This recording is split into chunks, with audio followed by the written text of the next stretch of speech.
Everyone, आज की इस वीडियो में हम बात करने वाले हैं नेपरा डी टैबलेट के बारे में, जो कि इस टैबलेट का इस्तेमाल माइग्रेन के दर्द से जुड़ी समस्याओं में बहुत ज़्यादा इस्तेमाल करते हैं। इसके अलावा इसे और भी बहुत से पर्पज़ों में इस्तेमाल किया जाता है। तो आज की इस वीडियो में हम यही बात करने वाले हैं नेपरा डी टैबलेट के बारे में। इसमें कॉम्बिनेशन क्या है, कॉम्बिनेशनों का क्या काम है, कौन कौन से पर्पज़ों में इस्तेमाल करते हैं, क्या सावधानियाँ रखनी चाहिए, यह सभी बातें हम इस वीडियो में बात करने वाले हैं। तो बात करते हैं नेपरा डी टैबलेट, जो कि आपके पास के मेडिकल स्टोर पर बहुत ही आसानी से अवेलेबल हो जाता है। इंटास कंपनी की बनाई हुई मेडिसिन है। 80 रुपये इसका प्राइस होता है। 10 टैबलेट की पैकिंग होती है। इसका प्राइस फ्लक्चुएट होता रहता है। अब बात करते हैं नेपरा डी टैबलेट में क्या क्या कॉम्बिनेशन है। तो इसमें आपको दो तरह के इंपॉर्टेंट कॉम्बिनेशन अवेलेबल हो जाते हैं। पहला कॉम्बिनेशन है डोमपेरिडोन, जो कि हर एक टैबलेट में आपको 10 mg अवेलेबल हो जाता है। और जो दूसरा कॉम्बिनेशन है नेप्रोक्सिन, जो कि हर एक टैबलेट में 500 mg अवेलेबल हो जाता है। यह दोनों ही कॉम्बिनेशनों का क्या काम है, कौन कौन से पर्पजों में इस्तेमाल करते हैं। तो पहला कॉम्बिनेशन जो कि डोमपेरिडोन है, जो कि एक तरीके का एंटी एमेटिक एजेंट है, जो कि एंटी एमेटिक, एंटी फ्लुएंट और एंटी इन्फ्लामेटरी प्रॉपर्टी जैसी और क्लास से बिलोंग करने वाली मेडिसिन है। जो कि इसका इस्तेमाल बहुत ज्यादा डोमपेरिडोन का, जो कि यह एक तरीके का प्रोकाइनेटिक भी है, जो कि इंटेस्टाइन में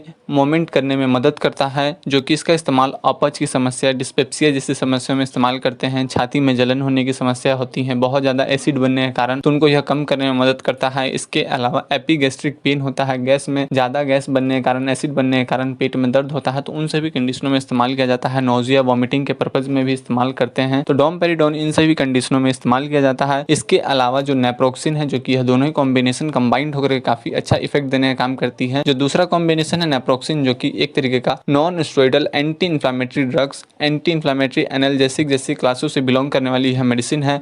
जो कि इसका इस्तेमाल दर्द से जुड़ी मल्टीपल कंडीशनों में इस्तेमाल करने के लिए दिया जाता है, जैसे कि रोमेटॉइड अर्थराइटिस की समस्या होती है, अर्थराइटिस से जुड़ी किसी प्रकार की कोई समस्या होती है, तो उन सभी कंडीशनों में इस्तेमाल किया जाता है। इसके अलावा ऑस्टियो अर्थराइटिस के पर्पज में इस्तेमाल किया जाता है। एंग्लो स्पॉन्डिलाइटिस के पर्पज में इस्तेमाल करने के लिए दिया जाता है। इसके अलावा ब्रेस्टिस के पर्पज में इस्तेमाल करते हैं, जो कि कोहनी से जुड़ी हुई किसी प्रकार की कोई दर्द होती है, तो उन सभी कंडीशनों में इस्तेमाल किया जाता है। इसके अलावा टेंडिनाइटिस के पर्पज में भी दिया जाता है। एक्यूट गाउट की समस्या होती है, बहुत ज्यादा पेन होता है गाउट की समस्या में, जो कि पैरों की उंगलियों और हाथों की उंगलियों का आकार बदल जाना, तो इन सभी कंडीशनों में जो पेन होता है, तो उन सभी कंडीशनों में भी इसे दिया जाता है। इसके अलावा इसे माइग्रेन के पर्पज में भी इस्तेमाल करते हैं। तो इन सभी कंडीशनों में यह दोनों ही कॉम्बिनेशन कंबाइंड होकर काम करता है, जो कि इनके यह बेनिफिट होते हैं। बात करें इस दवा का क्या डोज होता है, तो डोज डिपेंड करता है कि आपकी एज, हेल्थ की कंडीशन और आप इसे किस पर्पज में ले रहे हैं, उस हिसाब से इसका डोज का कंफर्मेशन होता है। यह दवा कभी कभी अकेले भी दी जाती है, नहीं तो ज्यादातर अदर मेडिसिन के साथ कंबाइंड करके दिया जाता है, जिससे जो भी आपकी प्रॉब्लम है वह बहुत जल्दी क्योर हो जाए। इस दवा का डोज का कंफर्मेशन और इस दवा को लेना है या नहीं लेना है, इन सभी बातों का कंफर्मेशन डॉक्टर की रेख देख में करें। किसी के बताए जाने पर आप इसे इस्तेमाल ना करें और ना ही डोज का कंफर्मेशन अपने आप करें। ज्यादा पेन होने में पेशेंट को दिन में 2 बार दिया जाता है खाना खाने के बाद। इसके अलावा डिपेंड करता है कि पेशेंट की क्या कंडीशन है, उस हिसाब से भी इसका डोज का कंफर्मेशन किया जाता है। नुकसान की बात करें तो सूट ना करने में त्वचा में लालीपन, बहुत ज्यादा नींद आना, भूख ना लगना, चक्कर आना, मुंह का सूखना, चेहरे पे सूजन आ जाना, दस्त की समस्या, वॉमिटिंग होना, इस तरीके के नुकसान देखने को मिल सकता है, पर यह बहुत ही रेयर केस होता है। क्या सावधानियां रखनी है, तो